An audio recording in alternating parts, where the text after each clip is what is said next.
This is going to be long and complicated, but I need to get it off my chest. A lot has happened to me in the last few months, and I don't know if what I'm doing is the right thing, and I just feel very alone. I, male 17, live with my father. My mother passed away less than a year ago. She had been sick with cancer for a very long time before that. I think she had been in and out of the hospital since I was 13 years old. The last few years have been very hard on us as a family, and since Dad was the sole breadwinner, I had to take on the role of primary caretaker for my mother. Sometimes her sister, my Aunt Edna, female, 38, would come and help out, but it was mostly me and Mom. I tried my best to take care of her, and I would do it all over again without complaints. I just miss her a lot, and it feels horrible not to have her around anymore. It has been a long time now, but I still keep missing her. Not a day goes by that I don't go to sleep without talking to her and telling her about my day. I just cannot forget her, even though everyone around me has. Sometimes it feels as though she never existed. The same is not true for my father. I don't know why, but he has changed a lot. It didn't take him long to move on from Mom. He took all her photos down. He doesn't talk about her, and he doesn't have any mementos of hers with him. I don't know why he is this way, because I saw them being deeply in love ever since I was a child. It was just the three of us, and the house was full of so much love and happiness. And then Mom got sick, and suddenly all of it faded away. I remember that by the end, Dad had become very snappy and irritable, and I should not be saying or feeling this, but it felt as though he was waiting for her to die. He started staying longer at work and used to avoid being with her. It was horrible to watch, but thankfully, Mom was too tired to realize and understand that her own husband was ignoring her. I tried my best to fill his shoes, but I don't think I did a very good job of it. And then my dad did something that nobody had ever imagined. He started dating Aunt Edna a few weeks after Mom's death. I don't think I have ever felt so angry and betrayed by anything in my life, and I don't think I ever will. How could he move on so quickly? Mom and he had been married for 20 years. How was it so easy for him to just replace her with someone else, and not just anyone, but her own sister? It was disgusting. My father told me that he did not expect me to understand right now, but I would understand when I'm older. But as of now, I just needed to respect his decision. I told him that I hated him and would never respect his decision to get together with his dead wife's sister. I asked him how it was so easy for him to just move on so quickly, but he didn't say anything. I had a huge fight with him where I called him all sorts of names, but all he could say in his defense was that I would understand his position someday. I told him that he was a disgusting piece of shit and that I hoped I never became a man like him. I know I hurt him with my words, but I wanted to. I wanted him to feel the pain I was feeling, the pain Mom would have felt. She would be so distraught if she found out what was happening only months after her death. It was vile and disgusting, and everyone was making me feel as if I was the villain because I wasn't accepting their relationship. Even Aunt Edna tried to talk to me, saying that I should be happy this is happening in the family so that she can help me move on better. I wanted to slap her right then. I told her that this was not a breakup that I needed to move on from. This was my mother she was talking about, and I would never move on from her death. I also told Aunt Edna that just because she had replaced Mom in Dad's life did not automatically mean she could do so in my life too. She told me that she didn't want to replace anyone, just start a new family. I told her that I was not interested in a new family. My family was my mother and my father, and if He chose to have a new family with her so soon, at the cost of my mother's memories. I did not want to be a part of this family. Both of them tried to convince me multiple times, but I refused to budge. It got so bad that I used to keep myself locked in my room all the time and only came out to eat or go to school. I shut down every attempt from my father to talk to me, and gradually he stopped trying altogether. So it was as if we were in some kind of stalemate in the house. We didn't speak to each other and just kept to ourselves.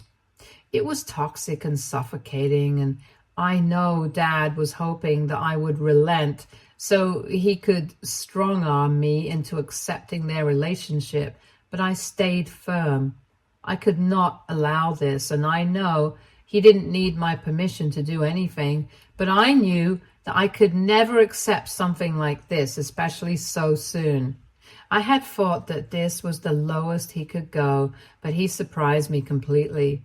A month and a half ago, my aunt and my father's new girlfriend moved into the house.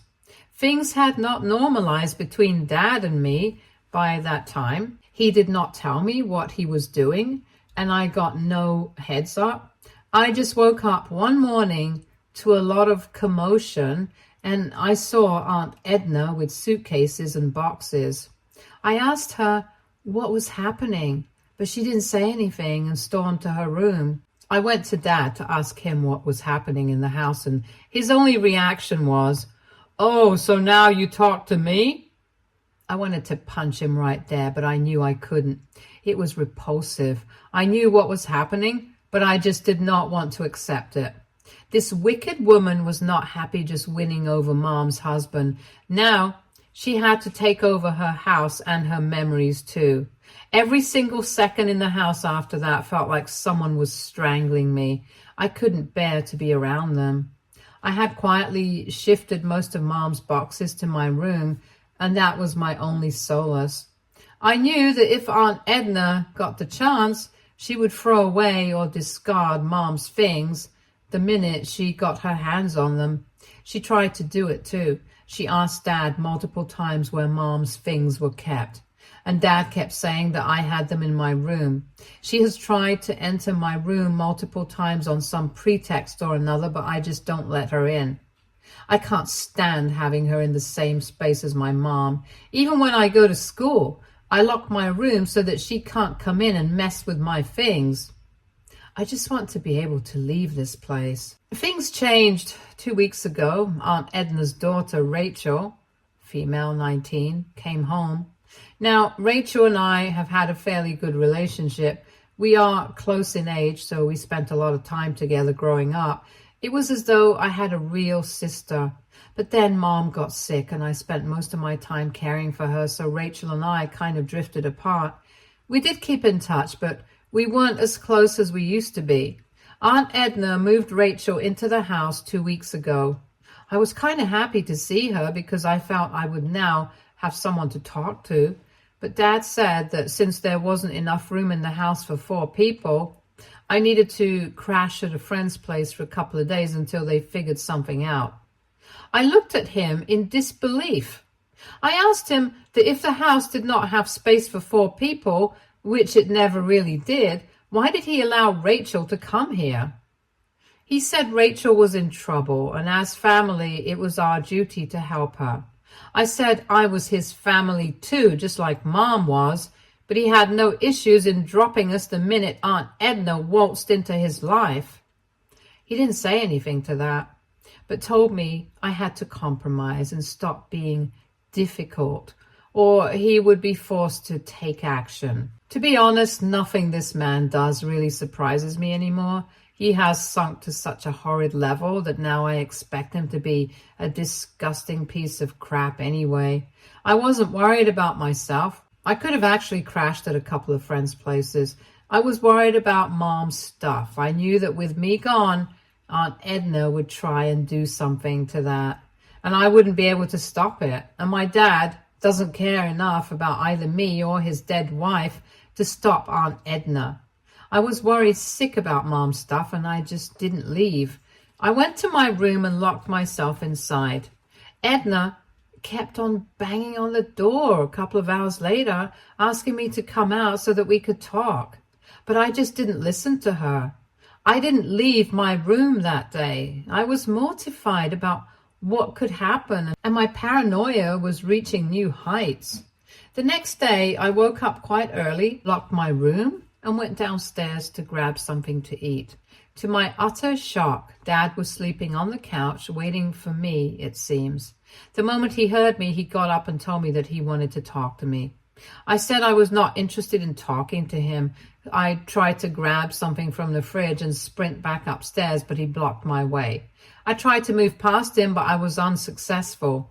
He told me point blank that I had a week to move out because they couldn't house me anymore, and that he was choosing Rachel over me because I was an insufferable and ungrateful brat who had no gratitude for what he was doing for me.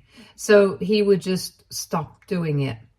He told me the maximum he would do out of the goodness of his heart was to send me some money for expenses, but that I needed to leave and make room for his new family. I had tears rolling down my eyes. I didn't even recognize this man. I thought I had only lost one parent, but that was when I realized my other parent did not even look at me as his child. I was just a person to him, or rather a burden that he could shrug off any time he wanted, and I knew that I was powerless in front of him. I could not do anything. I had to listen to him because at the end of the day, this was his house, and he was the one who was feeding me and taking care of me, and he did not owe me anything. At any given point in time, he could just choose to stop supporting me, and I had to be okay with that. I'm turning 18 soon anyway, so he can use that as his defense as well. I know it is favoritism and hypocrisy because he is willing to house and support a 19-year-old Rachel, but not his own son. I don't know what has gotten into him, or maybe he was always like this, a selfish and disgusting human being, and it just took this tragedy and trauma to see him for what he really is. I didn't say anything, went back to my room and cried my heart out. I was being abandoned by my only living parent, and despite everything he had been doing to me for the last few months, it still hurt. We hadn't been talking to each other, and I had begun to realize that maybe I didn't matter to him. But I had still held out hope that one day things would get normal and we could go back to being father and son again. Clearly, that is never going to happen, and I feel like a moron for believing that this was even a possibility. He didn't love me, and he didn't care what happened to me. As long as he got to stay with Aunt Edna, he did not care about anything else. I didn't know where I would go or where I would keep all of Mom's stuff. I was willing to keep only 2 pairs of clothes for myself, but I just couldn't part with any of Mom's things. They are the only bits of her I have left, and I can never let them go, ever. A few hours later, I heard a knock at the door. I did not want to open it, but it was Rachel on the other end. She said that she wanted to help me and that I needed to talk to Grandpa, maternal grandfather, as soon as I could. She then slid a letter under my door. I didn't trust her, if I'm being honest. I know she was a good person, but it had been years since we had had an actual contact or bond. And at the end of the day, she was her mother's daughter, and her loyalty lay with her mother and no one else. So I was very skeptical, but I was also out of options, so I decided to talk to Grandpa. I mean, how much worse could it get than it actually was at this moment? I called up my grandpa, he lives in a different state, and started bawling on the phone when I heard his voice. He asked me what was wrong, and I somehow managed to string together coherent sentences to tell him what was happening. It took me a long time to tell him the details of what was happening, and I also told him that it was Rachel who asked me to contact him. He said that he was very happy to hear from me, and he had actually been asking my dad to get me to talk to him for a few months now. But Dad kept saying that I wasn't interested in talking to him. He had wanted to call me, but he had lost his phone and all his contacts, and Dad never gave him my number. He told me that he would take care of everything and that I didn't have to worry. He said that he would be flying down to my city as soon as possible, but I had to be very careful and not reveal this information to anybody. He said that he would be in touch and that I didn't have to worry about anything. But until the time he comes, I had to ensure that I stayed in the house and didn't move out. He said that he would try to be here by next week, but if that didn't happen, he would let me know. He explicitly told me to not leave the house unless and until he comes, and to not leave Mom's things unattended or unlocked. I felt both frightened and relieved after talking to him. Relieved because I know he will do something and either get me out or make my father see sense, and also because it feels good and light to be able to talk to an elder. I have been an adult for a long time now, and I just want the luxury to be a kid for a while.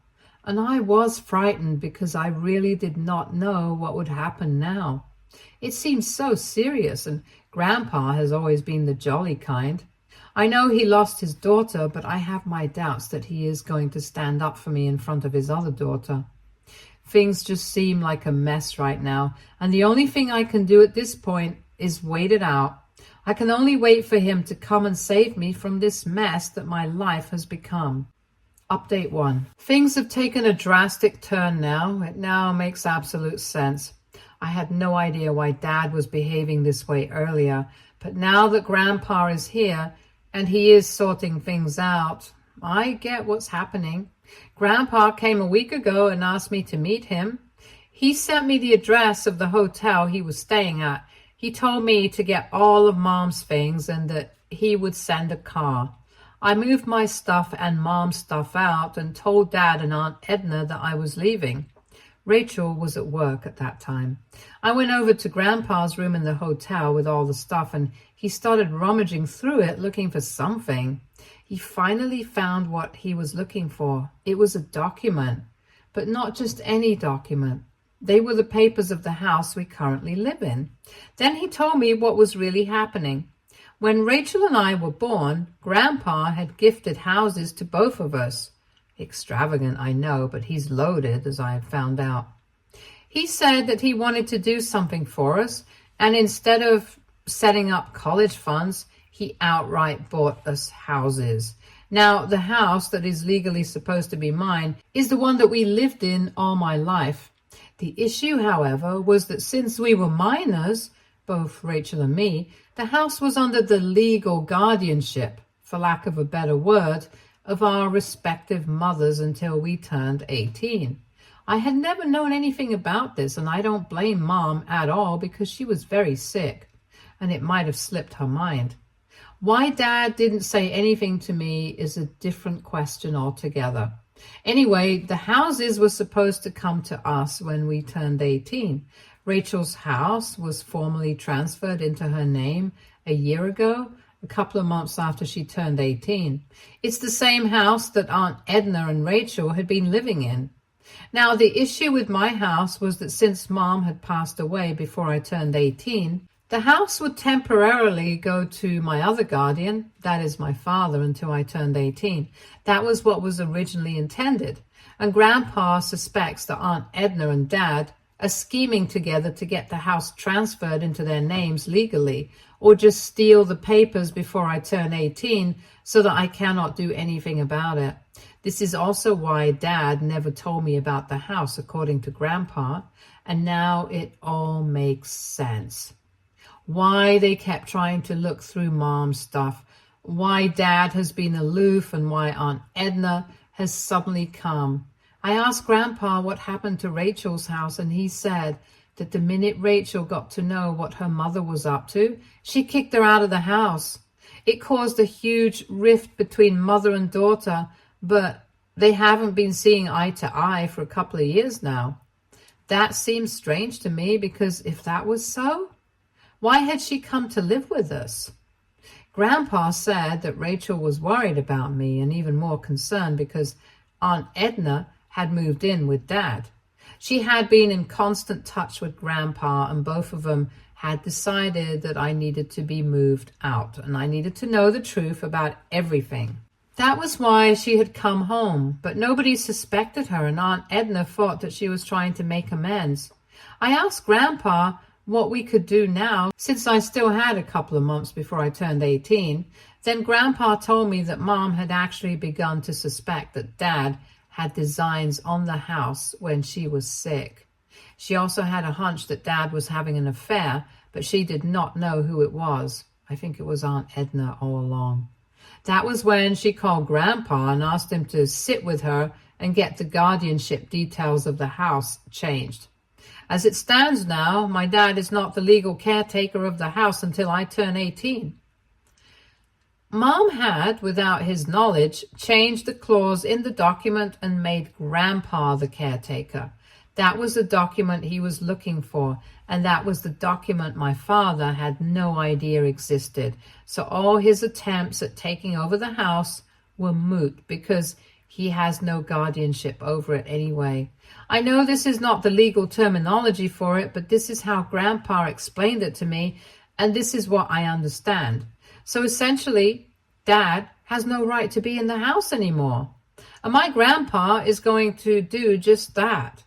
He said that he has decided he's going to live with me in the house until I turn 18, and since he is the guardian as of now, he is going to throw Dad and Aunt Edna out. I got scared when he said that. I couldn't believe that I had this kind of power over my dad, and to be honest, I wouldn't know what to do with it. I'm still a kid who lost his mom and has a troubled family, and I don't want to get embroiled in legal issues too. I have handed over the reins to Grandpa, and I'm just going to do as he says. I'm too exhausted by whatever has been going on, and I just need some peace. I told Grandpa that I would do as he says, and he told me not to worry. I just hope these issues resolve themselves, because I don't think I have it in me to take any more drama or hurt. I'm completely broken, and I just want out. Update 2. We confronted Dad and Aunt Edna. When they saw Grandpa and me together, they turned pale. Grandpa just waltzed inside the house, and Dad tried to protest, but he shut him up real quick. He had also brought his lawyer with him, and I could see that both Dad and Aunt Edna were very nervous. Grandpa, without wasting any time, told Dad that he was the guardian of the property for the next few months, and he wanted to relocate here, which is why he was giving Dad a month's notice to leave the place. My dad got up and started yelling at Grandpa that he had no legal standing, and very harsh words were exchanged. My grandpa just showed him the copy of the new papers, the ones that Mom had made in secret, and my dad's jaw hit the floor. He said that this was a forgery and that he didn't believe it. But Grandpa said that Mom had the right to change the nominee whenever she wanted to, and she had done it. So Dad couldn't really do anything but accept it. Dad could not believe that this had happened, and neither could Aunt Edna. Rachel was laughing. It genuinely seemed that she was enjoying this entire meltdown, and for the first time, she came over to my side and hugged me. I hugged her back and thanked her for everything she had done for me. When Aunt Edna saw this, she realized that Rachel had gone behind her back to help me, and she yanked her arm and slapped her straight across the face. She hit her really hard, and now Rachel has a cut on her face. And the badass girl that she is, she just started grinning and said that she was now going to press charges. Aunt Edna sank to the floor in tears. She kept on saying that she was her daughter and that she couldn't do something like this, but I could see the hate in Rachel's eyes. She's not going to let Aunt Edna get off easy. Dad realized that all of this was developing into a huge shit show, and both he and his little girlfriend were caught on the wrong side. Here, he starts to make amends. He tried to take me aside and talk to me, but Grandpa stopped him. He said that there was no need now to talk to me since he had made it very clear that his loyalties lay with Aunt Edna, not me. Dad said that this was between father and son, and Grandpa had no right to interfere. I told Dad that Grandpa has every right to interfere, and I did not want to talk to him anyway. Nothing he could say to me now would make any difference. And finally, all the pent-up anger came out. I called him every name in the book and told him everything that I really thought of him. I told him that he was a failure of a husband and dad, and therefore a failure of a man. I said that he had the chance to make things right and to let us be a family again, but he was too greedy and selfish to ever want anything that would ease others' pain. I don't even remember half the things I said because I had no control over myself in that moment. When I stopped, everyone was quiet. Rachel just took me upstairs to my room and sat with me for a long time. I feel so grateful that I at least have someone to look out for me, my sister and my grandfather. I don't know what I would be doing if they hadn't been here with me. I don't know what is going to happen next, but at least I know that I won't have to fight this battle alone anymore. I know now that I have support and that I am not wrong for not accepting my father's treatment of me and his complete disregard and disrespect for the memories of my mother. Update 3. This will be my final update for all of those who were hoping for a dramatic and teary-eyed reconciliation between father and son. I'm sorry to burst your bubble, but none of that has happened. Rachel pressed charges on Aunt Edna. Aunt Edna tried every trick in the book to stop her, but Rachel is as stubborn as one can get. Grandpa has moved in and Dad has a month to move out. He has been trying to talk to me one-on-one, but I reject every attempt. Moreover, Grandpa is keeping vigil and my dad is really scared of him, so he isn't trying anything again. We got back all of Mom's stuff. It's still safely kept in my room and I plan on putting it back in place once Dad is gone. I will seal Mom's room because I don't need an entire house to myself anyway. A lot of you suggested I go to therapy to deal with everything that has happened. I suggested the same to Grandpa. And while he doesn't believe in this stuff, he has given me money to get help. Rachel has been coming over every day to give me company. I hate how we had all this distance between us, but I know that she has always been looking out for me. She has said she's going to help me find a good therapist and that we can always hang out together. It's not a very happy update, but it seems like things will soon fall into place. I don't think I'm ever going to talk to my dad again, even if he does feel remorse, which he doesn't at this point. The trust has been broken and nothing on earth can make it the same again. Thanks, Reddit. You have helped a lot. Stay tuned for more stories from our girl relationships.